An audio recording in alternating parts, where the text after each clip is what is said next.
ৰঙাপাৰাৰ বৰজুলি সাপ্তাহিক বজাৰখন সম্প্ৰতি লেতেৰা জাবৰ জোথৰেৰে ভৰি পৰিছে। বজাৰখন দীৰ্ঘদিন ধৰি চাফ চিকুণ নোহোৱাৰ ফলত এক কৰ্দৰ্যময় পৰিৱেশৰ সৃষ্টি হোৱাৰ অভিযোগ উঠিছে। বিশেষকৈ মাছ বজাৰখনত দুৰ্গন্ধই ছানি ধৰিছে। অস্বাস্থ্যকৰ পৰিৱেশৰ মাজত ব্যৱসায়ীসকলে মাছ বিক্ৰী আৰু গ্ৰাহকসকলে নাকত খোপা দি মাছ ক্ৰয় কৰিবলগীয়া হৈছে। বজাৰখনত জমা হোৱা লেতেৰা জাবৰ জোথৰসমূহ চাফ চিকুণৰ ক্ষেত্ৰত বিভাগীয় লোকসকলে কাণসাৰ নিদিয়াৰ আন এক অভিযোগ উঠিছে। বৰজুলি সাপ্তাহিক বজাৰখন চাফ চিকুণৰ অভাৱত লেতেৰা হৈ পৰিছে। স্বচ্ছ ভাৰত অভিযানৰ বিপৰীত ছবি দেখিবলৈ পোৱা গৈছে বজাৰখনত। বজাৰখনৰ ভিতৰ চৰাত লেতেৰা আৱৰ্জনাৰে ভৰি দুৰ্গন্ধময় পৰিৱেশ সৃষ্টি হোৱাত সচেতন ৰাইজৰ মাজত প্ৰতিক্ৰিয়াৰ সৃষ্টি কৰিছে। আমাৰ বজাৰটো চাওক এনেকুৱা বেয়া হৈ আছে। আমি এনেকুৱা বজাৰত এনেকুৱা দোকান কৰি আছো।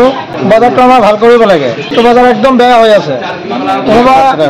বহুত কাচৰা হৈছে। বজাৰটো চাওক পানী ওলাই আছে। আমাৰ বজাৰটো এতিয়া অলপ ভাল কৰি দিব লাগে। বজাৰটো বনাব লাগে। আমি এনেকুৱা বোকাত বহি বহি মাছটো বিক্ৰী কৰি আছো। কাষ্টমাৰ আহিব নোৱাৰে, আমি মাছ বেচিব নোৱাৰো। এনেকুৱা প্ৰব্লেম হৈ আছে আমাৰ।